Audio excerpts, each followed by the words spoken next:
మనం 3వ అధ్యాయంలో ఉన్నాం. మరలా అవును. 3వ అధ్యాయాన్ని క్లుప్తంగా చూద్దాం.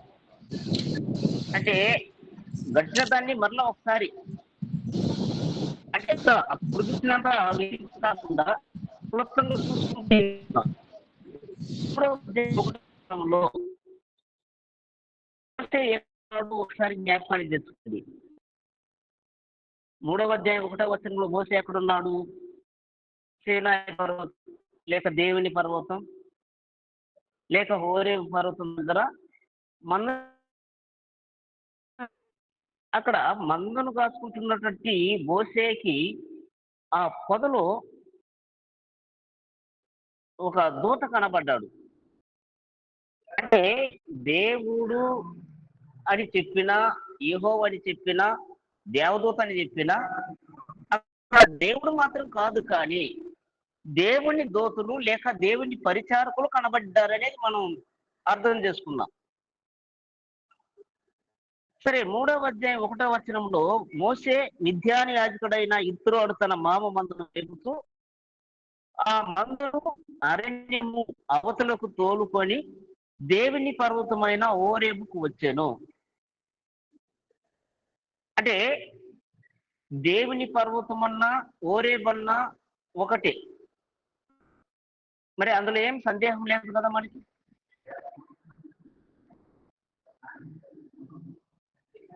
అప్పుడు దేవుడు తన పని కొరకు ఎలాంటి వారిని ఎన్నుకుంటున్నాడో చూసాం. అంటే 3వ అధ్యాయం 1వ వచనంలో మోసే కాపరిగా ఉన్నాడు, మంద కాపరి. అంటే దేవుడు తన పని కొరకు ఉపయోగించుకునేవారు జ్ఞానుల లేక ఉన్నత స్థితిలో ఉన్నవారు? అంటే దావీదు తన పని కొరకు నిర్మించుకున్నప్పుడు ఆయన కూడా గొర్రెల దొడ్ల నుండి పిలువబడ్డాడు. మరి యేసుక్రీస్తు కూడా తండ్రి గొర్రెలకి జ్ఞానులకి కాక వశీకరులైనటువంటి వీరికి నువ్వు బయలుపరచావని అన్నాడు. అంటే దేవుడి పని కొరకు దేవుడు ఎన్నుకుంటున్నటువంటి మనుషులు ఎలాంటి వారు అనేది చూసాం. 1 కొరింథీ పత్రిక 2వ అధ్యాయం 1 నుండి 6 వచనాల్లో చూసాం. దేవుడు తన పని కొరకు ఎలాంటి వారిని ఉపయోగించుకుంటాడు? వాక్చాతుర్యం, మంచి అందం, ఇలాంటి వారిని దేవుడు ఎన్నుకుంటున్నాడా తన పని కొరకు? బ్రదర్, మరి వినబడుతుందా? మీట్లో తీసి మాట్లాడొచ్చు, మాట్లాడేవాళ్ళు. అంటే దేవుడు తన పని కొరకు ఎలాంటి వారిని ఎన్నుకుంటున్నాడు? 1 కొరింథీ పత్రిక 2వ అధ్యాయం 1 నుండి 6 రాసుకున్నాం. అప్పుడు మరి అక్కడ 1 నుండి 6 వచనాల్లో ఆయన పరిపూర్ణమైన జ్ఞానం బోధిస్తున్నాడు అంటే అది ఏ జ్ఞానం? ఈ లోక జ్ఞానమా? 6వ వచనాన్ని చదవండి.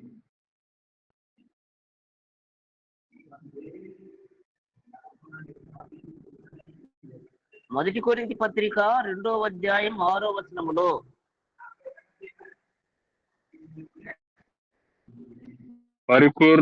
పరిపూర్ణులైన వారి మధ్య జ్ఞానం బోధించుతున్నాము. అది ఈ లోక జ్ఞానం కాదు, నిరర్ధకులైపోతున్న ఈ లోకాధికారుల జ్ఞానమును కాదు, గాని దేవుని జ్ఞానం మరమైనట్టుగా బోధించున్నామని.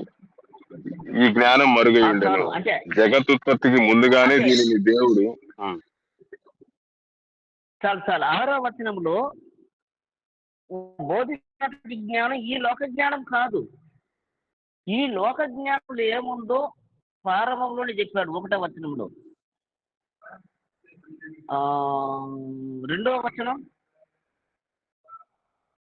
3వ వచనం, ఇలా వరుసగా చూసుకుంటూ పోతే 4వ వచనంలో అంటున్నాడు, మీ విశ్వాసం మనుషుల జ్ఞానమును ఆధారం చేసుకొనక దేవుని శక్తిని ఆధారం చేసుకొని ఉండవలనని నేను మాట్లాడినను జ్ఞానయుక్తమైన తీయని మాటలను వినియోగింపక పరిశుద్ధ దృష్టాంతంలోనే ఉపయోగించింది. అంటే పౌలు కూడా పౌలుకి ఈ లోక జ్ఞానం ఉందా? పౌలుకి ఈ లోక జ్ఞానం ఉంది, కానీ వాటన్నిటిని కూడా ఆయన ఏగా ఎంచుకున్నారంటే పంటికి మారిన జ్ఞానంగా ఎంచుకున్నారు.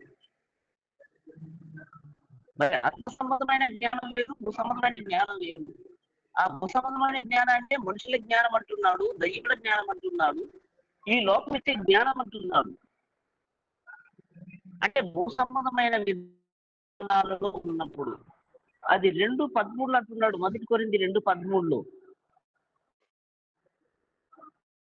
మనుష్య జ్ఞానము నేర్పు మాటలతో గాక ఆత్మ సంబంధమైన సంగతులను ఆత్మ సంబంధమైన సంగతులతో సరిచూచుచు ఆత్మ నేర్పు మాటలతో వీటిని గురించి నేను బోధిస్తున్నాము. అంటే మనుషుల జ్ఞానం నేర్పు మాటలతో ఆయన బోధించాల. అంటే దేవుని పని చేయడానికి మనుషుల జ్ఞానం అవసరం లేదు, వాక్చాతుర్యం అవసరం లేదు, మరి అందం అవసరం లేదు. దైవికమైన జ్ఞానాన్ని బోధించేది లోకంలో ఎన్నిక లేనటువంటి వారినే దేవుడు ఎన్నుకుంటున్నాడు. మోసే ఎంత తగినవాడా, ఎన్నుకోదగినవాడా? గొర్రెలు కాసుకునేవాడేంటి దేవుని జ్ఞానాన్ని బోధించడమే. చేపలు పట్టేవారేంటి క్రీస్తుని గురించి ప్రకటించడం ఏంటి? అంటే దేవునికి పనిచేసే సేవకులు ఎంతమంది వాక్చాతుర్యం ఉంది, ఎంతమందికి ఈ భూసంబంధమైన డిగ్రీలు, ఈ భూసంబంధమైన జ్ఞానం ఉంది ఆలోచించండి. ఆ లోక ఉన్నాడు కదా, వైద్యుడైన లోక అంటాడేమో. లోక చదువుకున్న వాడేనా? వైద్యుడైన లోక చదువుకున్న వాడే. ఇంకా మరి అపోస్తులు 12 మందిలో ఎంతమంది మంచి చదువులు ఉన్నారు, మంచి వాక్చాతుర్యం కలిగినటువంటి వారు ఉన్నారు? ఎంతమంది ఈ లోక జ్ఞానం కలిగినటువంటి వారు ఉన్నారు? 12 మంది అపోస్తులు ఎవరు లేరు. వాళ్ళంతా విద్య లేని పామరులే. అంటే దేవుని పరిచర్యకు, దేవుని పనికి ఉపయోగకరమైన వారు ఎవరంటే ఈ లోక జ్ఞానం లేని వారు, పామరులు, విద్య లేని వారు, గొర్రెల కాపరులు, పశువుల కాపరులు, వీళ్ళే దేవుని సేవకులు. మరి ఆమోసును చూసాం. ఆమోసు ఒక ప్రవక్తన? మరి ఆయన జ్ఞానం ఎంత? మేడి చెట్ల కింద మేడి పండ్లు ఏరుకొని తింటూ పశువులు కాసుకునేవాడు. మరి ఆయన కూడా ఒక ప్రవక్తేనా? అవును. అంటే ఆమోసు కూడా ఒక ప్రవక్త. అంటే ఆయన పశువులు కాపరి. అంటే దేవుని పనికి దేవుడు నియమించుకుంటున్నటువంటి పనివారు ఎంత జ్ఞానం కలిగి ఉన్నారో ఆలోచించమని అంటున్నా. 1 కొరింథీ పత్రిక 1:17 రాశాం.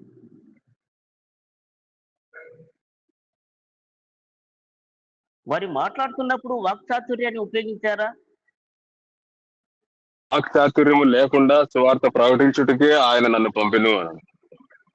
అంటే వాక్చాతుర్యం లేకపోతే నువ్వు సువార్తకు పనికిరావంటున్నా డైరెక్టర్లను గుర్చేంటి? ఏంది బ్రదరు, మీకు మీ ఓడికి వాక్చాతుర్యమే లేదు, మరి ఏం పరిచర్య చేస్తాడంట? మరి పౌలు పరిచర్య చేస్తూ ఉన్నప్పుడు ఆయనకి వాక్చాతుర్యం ఉన్న ఉపయోగించాడా? వాక్చాతుర్యం లేకునే ఆయన ఏం చేశాడంటే సువార్తను ప్రకటించాడు. సరే, వాక్చాతుర్యముతో మాట్లాడిన ఒక వ్యక్తి ఏం చేయగలడు? తర్వాత అందులోనే రాశాం, తన వాక్చాతుర్యముతో మాట్లాడిన ఒక వ్యక్తి ఏం చేశాడో చూద్దామని. ఏం చేశాడు? జ్ఞాని ఏమయ్యాను, అది కాదు. శాస్త్రీయమయ్యాను. కలిగినటువంటి అది కాదు బ్రదరు. 2 సమూయేలు గ్రంథం 15వ అధ్యాయం 2 నుండి 6లో అక్కడ దావీదు సన్నిధానం, అంటే దావీదు రాజ్యములో, దావీదు నగరులో, దావీదు రాజుగా ఉన్న కాలంలో దావీదు కుమారుడైన అబ్షాలోము ఏం చేస్తున్నాడంటే తన వాక్చాతుర్యముతో జనాల్ని తన వైపు మళ్ళించుకున్నాడంట. వాక్చాతుర్యం ఎలా ఉంటుందో దాన్ని చదువుదాం. 2 సమూయేలు గ్రంథం 15వ అధ్యాయం 2-6లో అక్కడ అబ్షాలోము తన వాక్చాతుర్యం చేత రాజు దగ్గరికి తీర్పు కోసం వచ్చే ప్రజల్ని ఏం చేశాడంటే ఆయన వాక్చాతుర్యం చేత వారిని ఆకర్షించి తన వైపు మళ్ళించుకున్నాడంట. 15వ అధ్యాయం 2-6 చదవమంటారా? చదవండి. ఉదయమునే లేచి బయలుదేరి ఉదయం పట్టణము యొక్క గుమ్మపు మార్గమందు ఒక తట్టున నిలిచి రాజు చేత తీర్పు నొందుటకై వేద్యమాడు ఎవరైనాను వచ్చి ఉండగా కనిపెట్టిన వారిని పిలిచి, నీవు ఏ ఊరి వాడవని అడుగుచుండెను. నీ దాసుడినైనా నేను ఇజ్రాయేలు గోత్రములో ఫలాని దానికి చేరిన వాడనని వాడు చెప్పగా, అభిషేలేము నీ వేద్యము సరిగాను న్యాయముగాను ఉన్నది కానీ దానిని విచారించుటకు నియమింపబడిన వాడు రాజు వద్దకు ఒక్కడునూ లేడని చెప్పి, నేను ఈ దేశమునకు న్యాయాధిపతి అయి ఉండుట ఎంత మేలు. అప్పుడు వేద్యమాడు వాడు నా నేను వారిని న్యాయము వచ్చెను. సరే, రోషయ్య గారు వినపడలా? సరే, ఇక్కడ అబ్షాలోము పలుకుతున్న మాటలు ఎలా ఉన్నాయంటే, రాజు దగ్గరికి తీర్పుకు వస్తున్నటువంటి వారిని కనిపెట్టి ఆయన తన వాక్చాతుర్యం చేత వాళ్ళని ఏమంటున్నాడు? 2వ వచనంలో నీవు ఏ ఊరి వాడు అని అడుగుతూ ఉండేను అని ఈయన నీది ఏ ఊరు అని పరామర్శించడం. తర్వాత 3వ వచనంలో నీ వ్యాజ్యం సరిగానే ఉంది, కానీ నీకు న్యాయంగా తీర్పు తెచ్చేవాడు ఇక్కడ ఎవడూ లేడు. నేనైతే న్యాయాధిపతిగా ఉంటే నీకు మంచి తీర్పు తెచ్చేవాడిని అని ఈ విధంగా ఆయన తన వాక్చాతుర్యం చేత అక్కడ ఉన్నటువంటి ప్రజల్ని అందరినీ కూడా కైవసం చేసుకున్నాడంట. 6వ వచనంలో అంటున్నాడు చూడు, ఆ వాక్చాతుర్యం చేత మనుషులనే పోగేసుకోగలం కానీ అక్కడ దేవుని ఉద్దేశాలు నెరవేర్చబడవు.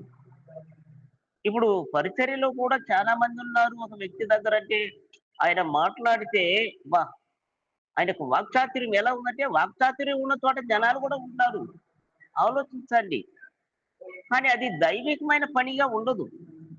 వాక్చాతుర్యం ఉన్న చోట ప్రజల సంఖ్య కూడా ఎక్కువగానే ఉంటారు. కానీ ఇక్కడ అబ్షాలోము చేసిన అబ్షాలోము యొక్క వాక్చాతుర్యాన్ని బట్టి 6వ వచనంలో ప్రజలందరూ కూడా అబ్షాలోము వైపు తిరిగారా? 6వ వచనంలో తిరిగారు. తీర్పునందుటికి రాజునద్దకు వచ్చిన ఇశ్రాయేల్ అందరికీ అబ్షాలోము ఈ ప్రకారం చేసి ఇశ్రాయేల్ అందరినీ తన తట్టు త్రిప్పుకొనెను. అంటే అందరినీ తన తట్టు తిప్పుకోవడానికి ఒక మనిషికి ఏముండాలంటే వాక్చాతుర్యం అంటే చాలు. వాక్చాతుర్యం చేత మనుషులు సంపాదించుకోవచ్చు కానీ దేవునిని మాత్రం సంపాదించుకోలేం. కాబట్టి పౌలు కూడా వాక్చాతుర్యంతో ప్రకటించాల. అపోస్తల కార్యం 7:14లో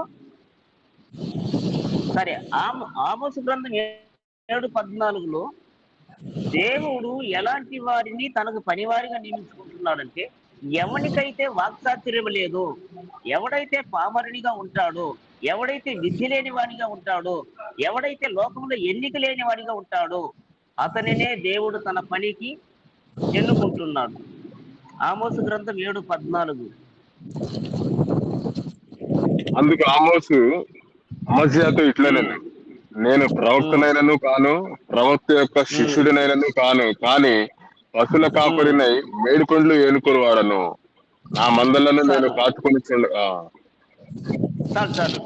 అక్కడ అమధ్య అడుగుతున్నటువంటి మాటకి ఈ ఆమోస్ ఏమన్నాడు? నువ్వు ప్రవక్తవా అని అడిగాడు. నేను ప్రవక్తను కాదు, ప్రవక్త యొక్క శిష్యుల్లో ఒకరిని కూడా కాదు. అయితే నేనెవరంటే నేను ఒక పశువుల కాపరి, మేడి చెట్టు కింద మేడి పండ్లు ఏరుకుని తినేవాడిని అన్నాడు. ఒకవేళ ఈ ఆమోసు ప్రవక్త కాదా? ఆయన కాదంటున్నాడు. కానీ నేటి దినాల్లో మనం అతన్ని ప్రవక్తగా అంగీకరిస్తూ ఉన్నాం. దేవుడు అతన్ని ప్రవక్తగా ఎన్నుకున్నాడు. కానీ ఈయన మాట్లాడుతున్నటువంటి మాటలకి అమధ్య భయపడి నువ్వు ప్రవక్తవా లేక ప్రవక్త శిష్యుడు అని అడిగితే, నేను ప్రవక్తను గాను ప్రవక్త శిష్యుడిని కాను, కానీ నేను పశువులు కాపరి అన్నాడు.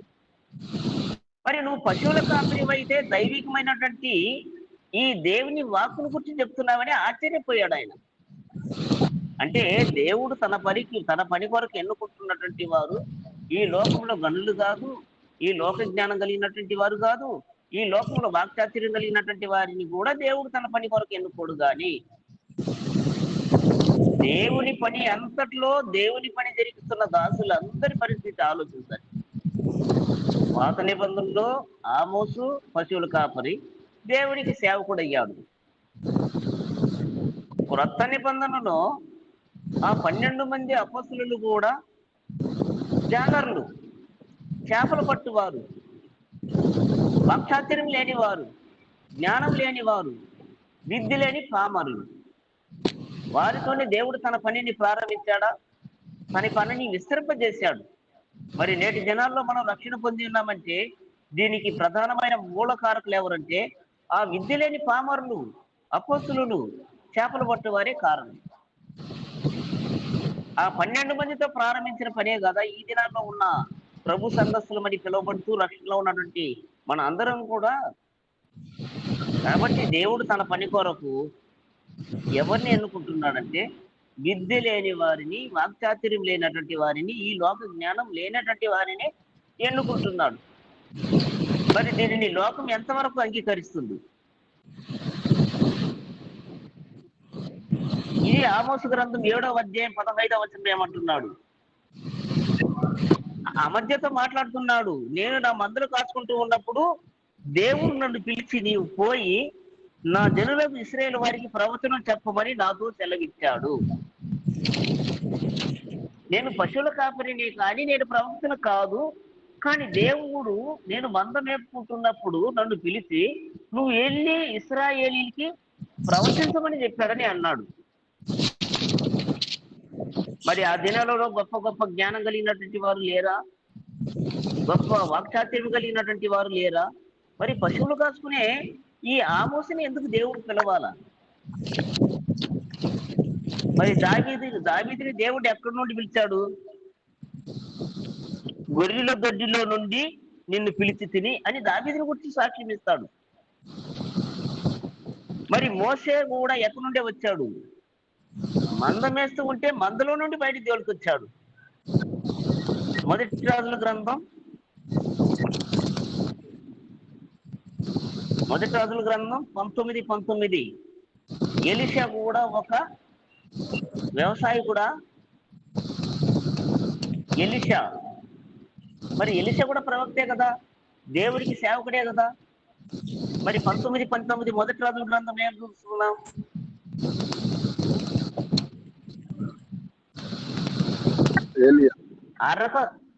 అరకు దున్నుతూ ఉంటే ఏలియా పిలిస్తే విడిచిపెట్టి వచ్చాడు. ఏలియా అక్కడి నుండి పోయిన తర్వాత అతనికి షాపాతు కుమారుడైన ఎలీషా కనబడి అతను తన ముందరనున్న 12 అరకల ఎడ్ల చేత దున్నించుచు 12 అరకలతో తాను తోలుచుండెను. ఏలియా అతన్ని చేరబోయి తన దుప్పటి అతని మీద వేయగా, అంటే ఈ ఎలీషాను కూడా దేవుడు తన పని కొరకు ఎన్నుకుంటున్నప్పుడు ఆయన స్థానం ఏంటి? ఆయన స్థాయి ఏంటి? అరకు దున్నుకుంటున్నాడు. 12 అరకులు దున్నుతూ ఉంటే ఈయన 12వ అరకు దున్నుతూ ఉన్నాడంట. అంటే దేవుడు తన పని కొరకు ఎన్నుకుంటున్నటువంటి మనుషులు ఎట్టివారు అనే కార్యాన్ని చూస్తూ ఉన్నాం. చేపలు పట్టేవాడు, పశువులు కాసుకునేవాడు, అరకు దున్నేవాడు, ఇంకా ఒకవేళ ఈ భూసంబంధమైన జ్ఞానం కలిగి ఉన్న వారిని కూడా దేవుడు ఎన్నుకున్నాడు కాదల్లా. ఇప్పుడు అపొస్తలుడైన పౌలుకి జ్ఞానం లేదా?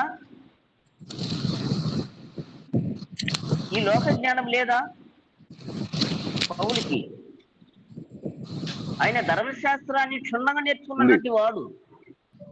కానీ దాన్ని దేంతో సమానంగా ఎంచుకున్నాడు? ఆయన పెంటతో సమానంగా ఎంచుకున్నాడు. అందుకని ఆయన తన వాక్చాతుర్యాన్ని ప్రదర్శించాల. ఆయన అంటే చెప్పొచ్చు, ఈ దినాలు చెప్తారు. మరి ఇప్పుడే చూసాం, నేను 10 గంటలకు తినే అలవాటు అయ్యింది, పరిచర్యకు పోయి వస్తున్నానని.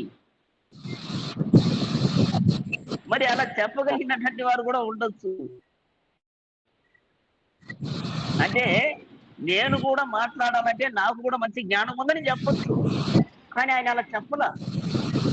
అదంతా ఒట్టిదే, అది నిష్ప్రయోజనం అని ఆయన వాక్చాతుర్యంతో దేవుని మాట ఆయన చెప్పాలంటే వాక్చాతుర్యం అతనికి ఉందా? ఆయన వాక్చాతుర్యాన్ని ప్రదర్శించగలడు. కొరింథీ పత్రికలో ఆయన వాక్చాతుర్యముతో సువార్తను ప్రకటించలేదు. అయితే చదువుకున్న వాళ్ళు కూడా ఉన్నారు, వాక్చాతుర్యం ఉన్న వాళ్ళు కూడా దాన్ని ఉపయోగించలేదు. మత్తయి సువార్త 4:18 చేపలు పట్టేవారు, అపోస్తలులు చేపలు పట్టే స్థానంలో నుండి బయటకు వచ్చారు. మత్తయి సువార్త 4:18 యేసు గలిలయ సముద్ర తీరమున నడుచుచుండగా పేతురు అనబడిన సీమోను అతని సహోదరుడైన ఆంద్రేయ అను ఇద్దరు సహోదరులు సముద్రంలో వల వేయుట చూచెను. వారు జాలరులు. అంటే జాలర్లు కూడా దేవుని పనివారేనా? పశువుల కాపర్లు, బంద కాపర్లు, మరి మేడి చెట్టు కింద మేడి పండ్లు ఏరుకునే వాళ్ళు, అరకు దున్నేవారు, చేపలు పట్టేవారు, వీరైనా దేవుని పనివారు? ఒకవేళ భూసంబంధమైన జ్ఞానం కలిగి ఉన్నటువంటి వారు కూడా దేవుని సేవకులుగా ఉన్నా కూడా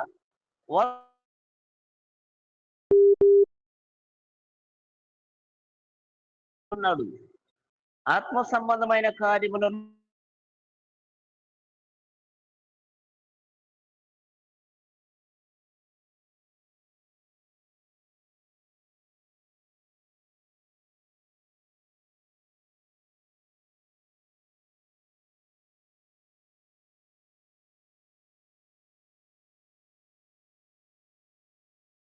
ఆ భూసంబంధమైన వెర్రి జ్ఞానాన్ని పెట్టుకొని మన పరిచర్యలు ఏమి చేయ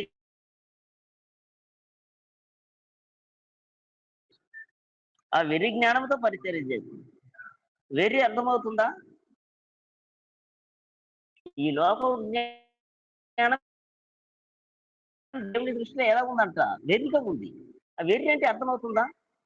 సమకూర్చి పెట్టుకున్నాడు, నా ప్రాణమా తినుము త్రాగమన్నవానికి పెట్టినటువంటి టైటిల్ కూడా ఏంటి? వెర్రివాడా, రాత్రికే నీ ప్రాణమును అడుగుతున్నాను, నువ్వు సమకూర్చి పెట్టినది ఎవనికి అన్నాడు. అంటే వెర్రివాడు ఏంటి? తనకు తానే గొప్ప అనుకుంటాడు, తన సుఖమే చూసుకుంటాడు. కానీ జ్ఞానం కూడా వెర్రిది అన్నప్పుడు అప్పుడు దేవుని కోసం జీవించడు వాడు, తాను సుఖం కోసం జీవిస్తాడు.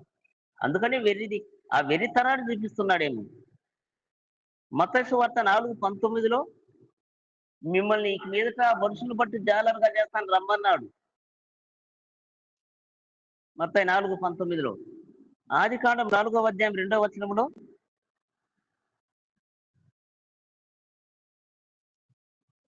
అక్కడ కయ్యూని ఏబేలు ఉన్నారు. అక్కడ కయ్యూని ఏబేలు కూడా దేవునికి ప్రియమైనటువంటి వారు ఎవరంటే ఏబేలనే చూస్తున్నా. మొదటి సమూయేలు గ్రంథం 16:19 మరి దావీదును కూడా ఎక్కడి నుండి తోలుకొచ్చాడు దేవుడు? మొదటి సమూయేలు గ్రంథం 16:19 సౌలు యెషయా మనుషులు పంపాడు, దూతలు పంపి గొర్రెల యొద్ద ఉన్న నీ కుమారుడైన దావీదును నా యొద్దకు పంపమని వర్తమానం అంటాడు. తర్వాత దావీదుని దేవుడు పిలుస్తున్న మరో సందర్భం ఉంది. మొదటి దినవృత్తాంతాల గ్రంథం 17:7 మొదటి దినవృత్తాంతముల గ్రంథం 17:7 అక్కడ దావీదుని గురించి దేవుడు ఏమంటున్నాడు? యెహోవా ఈ ప్రకారం సెలవిస్తున్నాడు, నీవు నా జనులైన ఇశ్రాయేలు మీద అధిపతివై ఉండునట్లు గొర్రెలు వెంబడి తిరుగుతున్న నిన్ను గొర్రెల దొడ్డిలో నుండి తీసుకొని వచ్చితని అంటున్నాడు. అంటే దావీదును కూడా దేవుడు తన పని కొరకు ఎక్కడి నుండి తీసుకొచ్చాడు? గొర్రెల దొడ్లో నుండి తీసుకొచ్చాడు. అంటే దేవుడు తన పని కొరకు ఎలాంటి వారిని ఎన్నుకుంటున్నాడో ఆలోచిస్తున్నారా?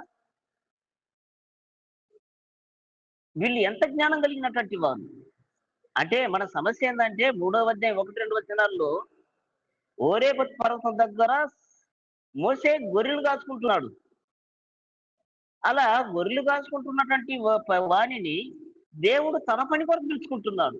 అలాగైతే దేవుడు తన పని కొరకు ఎలాంటి వారిని ఎన్నుకుంటున్నాడు అనేది పాఠం. విద్య లేని వారిని, చేపలు పట్టే వారిని, పశువుల కాపరులు, మరి అరకు దున్నుకునేవాడు, మరి గొర్రెలు వెంబడి తిరుగుతున్న దావీదు లాంటి వారు, మరి భూసంబంధమైనటువంటి జ్ఞానం కలిగినటువంటి వారు దేవుని పరిచర్య చేయడం లేదా అంటే ఆ భూసంబంధమైన జ్ఞానాన్ని పెంటతో సమానంగా ఎంచుకొని ఆత్మ సంబంధమైన జ్ఞానంతోనే ప్రకటించారు. దానికి ఉదాహరణ మరి అపోస్తలుడైన పౌలు చూడొచ్చు.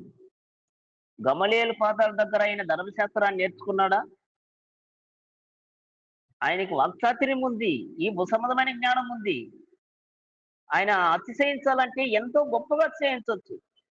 నా నా ఈడ నా వయసుకులు ఎవరైనా నాలాగా ధర్మశాస్త్రం చెప్పగలరా, ధర్మశాస్త్రాన్ని గురించి మాట్లాడగలరా అని అతిశయించడానికి పౌలుకు కూడా అవకాశాలు ఉన్నాయి. ఆ అవకాశం ఉన్నా దానిని గురించి ఆయన ఏం చేయాల? అతిశయించలా, తన వాక్చాతుర్యాన్ని ప్రదర్శించలా, తనకున్న జ్ఞానాన్ని ఈ పరిచర్యకు ఉపయోగించాల. ఒకవేళ ఈ దినాల్లో వింటున్నాం, అక్కడక్కడ వింటున్నాం, నీకు వాక్చాతుర్యం ఉందా, గంభీరంగా మాట్లాడగలవా, ఈయన ఏమైనా పౌరాణిక నాటకానికి ఏమైనా డైలాగులు చెప్పడానికి తీసుకుపోతున్నాం. గంభీరంగా మాట్లాడాలంట.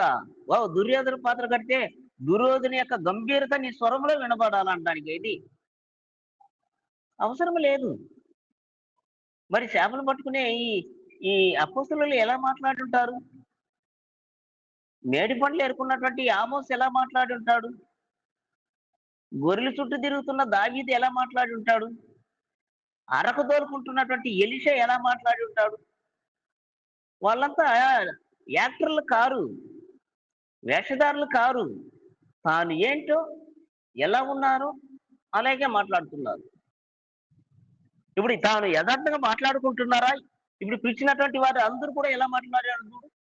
ఆ ఆమోసును చూడు, అమధ్య అడిగాడు, ఆమోసు నువ్వు ప్రవక్త అంటే, అయ్యా కాదయ్యా, నేను పశువుల కాపరిని, దేవుడు నన్ను పిలిచి ఇలా చెప్పమన్నాడు, చెప్తున్నాను అని అన్నాడు. మరి చేపలు పట్టిన అపోస్తలులు ఏమన్నారు? మాకు ఏమి తెలియదే, మరి మేము ఎట్లా చేస్తామని. మీరు చేయాల్సిన అవసరం, మీరు రండి, మిమ్మల్ని మనుషులు బట్టి జాలరుగా చేస్తానని తీసుకుపోయాడు. తర్వాత దావీదు గొర్రె వెంబడి తిరుగుతూ ఉంటే అతన్ని తీసుకొని ఎక్కడికి పోయాడు? దేవుడు రాజును చేశాడు. కీర్తన గ్రంథం 78, 70-72 అదే సందర్భాన్ని మాట్లాడుతున్నాడు. కీర్తన గ్రంథం 78వ అధ్యాయం 70-72లో దావీదుని పిలిచినప్పుడు దావీదుని ఎక్కడి నుండి దేవుడు తీసుకొచ్చాడంటే గొర్రెల దొడ్డిలో నుండి తీసుకొచ్చాడట. 78, 70-72లో తన దాసుడైన దావీదును కోరుకొని గొర్రెల దొడ్డిలో నుండి అతన్ని పిలిపించాను. పాడి గొర్రెలను వెంబడించుట మాన్పించి తన ప్రజలైన యాకోబును, తన స్వాస్థ్యమైన ఇశ్రాయేలుని మేపుటకై ఆయన అతనిని రప్పించాను. అంటే దావీదు గొర్రెలు వెంబడి తిరుగుతూ ఉంటే అతనిని పిలిచాడు. ఎందుకు పిలిచాడో చెప్తున్నాడు. తన ప్రజల్ని పాలించడానికి తీసుకొచ్చాడు. కానీ దేవుడు తన పని కొరకు ఎలాంటి స్థితి కలిగినటువంటి వారిని ఎన్నుకుంటున్నాడంటే నిర్గమకాండం 3వ అధ్యాయం 1-2లో మోసే స్థితి ఏంటి? గొర్రెల కాపరి, మంద కాపరి. అతన్ని దేవుడు తన పని కొరకు ఎన్నుకుంటున్నాడు. సరే, దేవుడు తన పనిని ఎవరికి అప్పగిస్తాడు? సామర్థ్యం కలిగినటువంటి వానికి అప్పగిస్తాడా? నమ్మకం కలిగినటువంటి వానికి అప్పగిస్తాడని ఒక పార్ట్ చదివాం. 2 తిమోతి 2:2లో 2 తిమోతి 2:2లో దేవుడు ఎవరికి తన పనిని అప్పగిస్తాడు?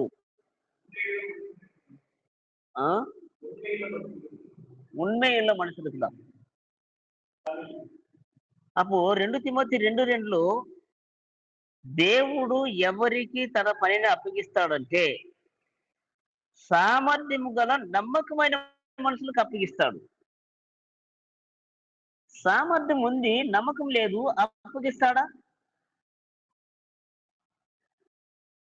సామర్థ్యం ఉంది కానీ నమ్మకం లేదు, దేవుడు అప్పగిస్తాడా? అప్పగించడు. ఒకవేళ సామర్థ్యం లేకపోయినా నమ్మకం ఉంటే అప్పగిస్తాడా? అప్పగిస్తాడు. అతని సామర్థ్యాన్ని దేవుడు కల్పిస్తాడు. ఇప్పుడు దావీదు ఉన్నాడు, దావీదు నమ్మకమైన వాడు. గొల్యాతుతో యుద్ధం చేయగలిగిన సామర్థ్యం దావీదుకు ఉందా? మరి ఆ సామర్థ్యాన్ని దేవుడిచ్చాడు కదా. మరి ఎందుకు ఇచ్చాడు అంటే ఆయనకి నమ్మకం.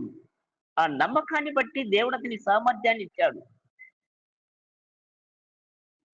మరి అపోస్తులు గాని దేవుని సేవ చేస్తున్నటువంటి ఈ విద్యలేని పామర్లు గాని నమ్మకం ఉంది, సామర్థ్యం లేదు. ఆ నమ్మకమైన మనుషులకి దేవుడు ఏమి ఇచ్చాడు అంటే సామర్థ్యాన్ని కూడా ఇచ్చాడు. అంటే సామర్థ్యం లేదు, నమ్మకం ఉంది. ఆ నమ్మకమైన వారికి దేవుడు తన పనిని ఇవ్వడా? మాట్లాడవచ్చు.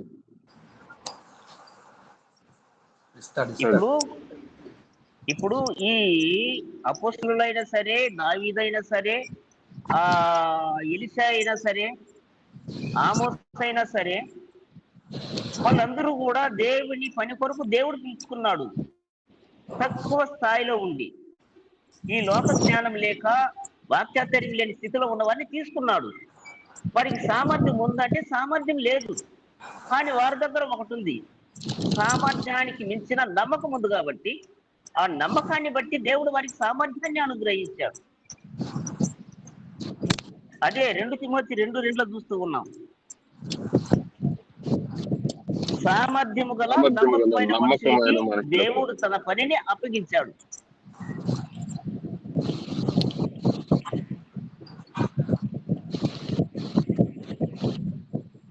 కీర్తన గ్రంథం 101:6.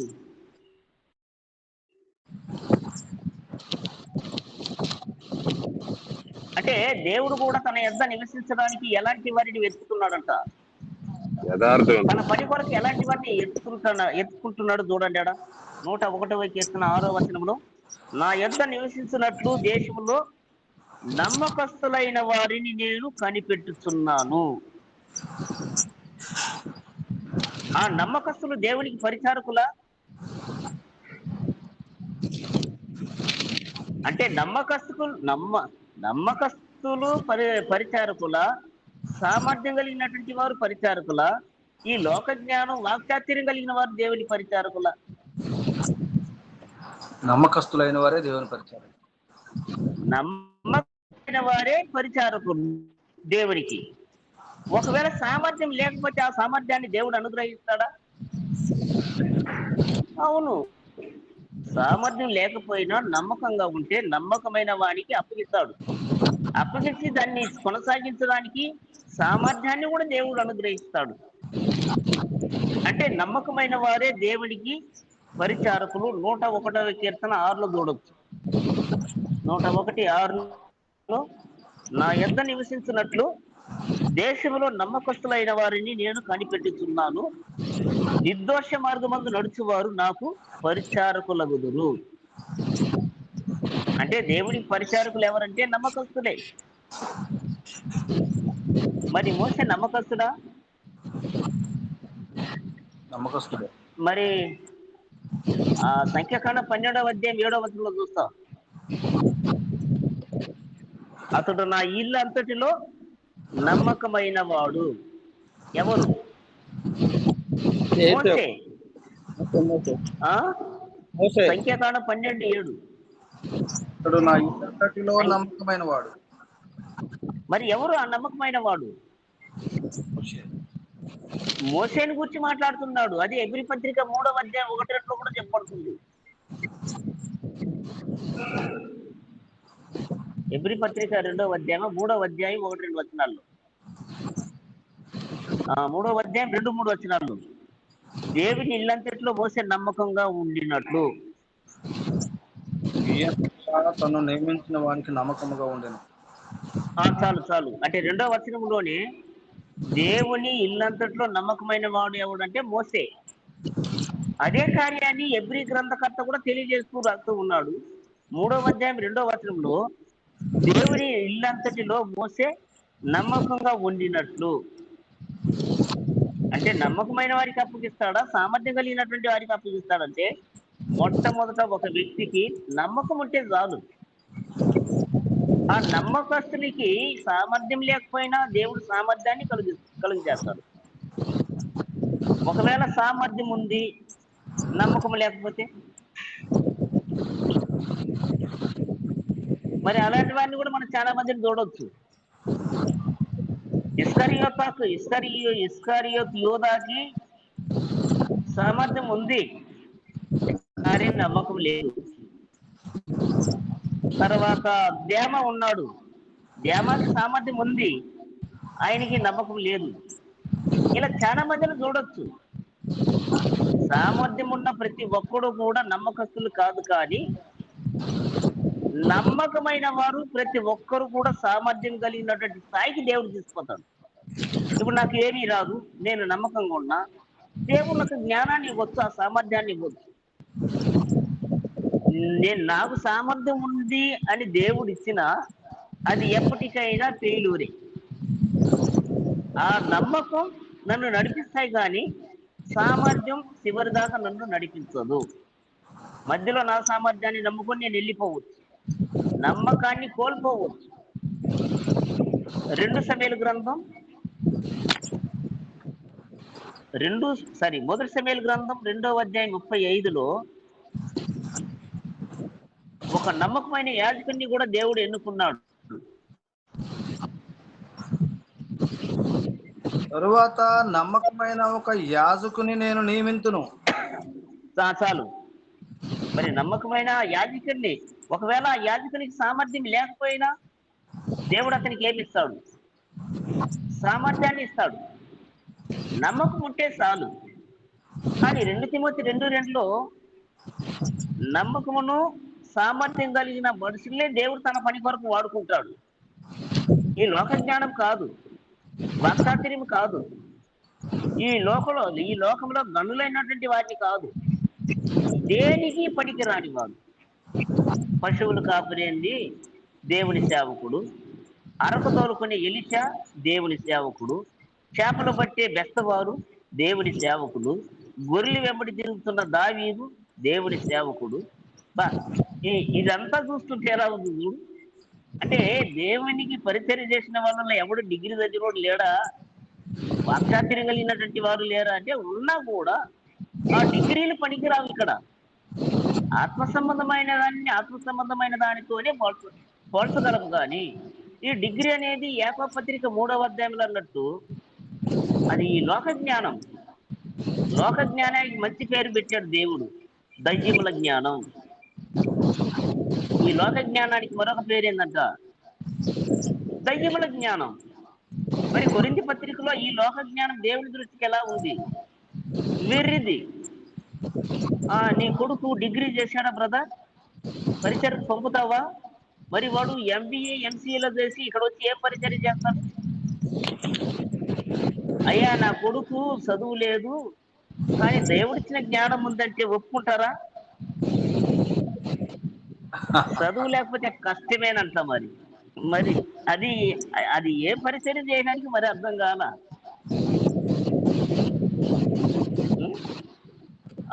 మొన్న ఒకడు వచ్చాడు, శనివారం అనుకుంటా, అమ్మ నాన్న ట్రస్ట్ అని వచ్చాడు ఒకడు. అమ్మా నాన్న ట్రస్ట్ కి మీరు ఏదైనా సహాయం చేయండి, దిక్కులేని పిల్లలకి భోజనాలు పెడుతున్నా, వస్త్రాలు ఇస్తున్నారు, మీ వంతు కృషిగా ఏదో ఒక 10, 20, 50, 100, 500, 1000, 2000, 3000 ఇట్లా చెప్పుకుంటూ పోయాడు. నేను అమ్మా నాన్న అనాథాశ్రమం అనేసరికి నేను ఫైర్ అయిపోయా. అమ్మా నాన్న ఆశ్రయం పెట్టి మన శంకర్రావా, దాని ఫౌండర్ వచ్చి శంకర్రావు అంట, గట్టు శంకర్రావు ఏందో పేరు. అతను కొన్ని వేల కోట్లు దోసుకున్నాడంట. అమ్మ నాన్న పుణ్యక్షేత్రమో ఏదో ఒకటి, అదే పేరుతో ఒక ట్రస్ట్ ఉంది. వెంటనే అన్న, అయ్యా నేను మీడియాలో యాక్టివ్గా ఉంటాను, ఎవరెవరు ఏం చేస్తారో నాకు బాగా తెలుసు, కొన్ని వేల కోట్లు దోసుకొని దిక్కులేని వారికి ఇస్తున్నామని వాళ్ళు హాయిగా ఎంజాయ్ చేస్తున్నారు, అది నీకు తెలుసు అంటే, సార్ మాది అలాంటి సంస్థ కాదన్నాడు. కానీ ఆయన కూడా పొట్టకూటి కోసం వచ్చాడు. ఇప్పుడు అతను ఒక రోజుకి 4,000 కలెక్షన్ చేయాలని ఒక అగ్రిమెంట్. నెలకి ఎంత లెక్కేసుకోండి. 1,20,000. ఆ? 1,20,000. 1,20,000. 1,20,000 అతని జీతం ఎంత? 35,000. 35,000 పోయినా కూడా ఇంకా ఎంత ఉంది?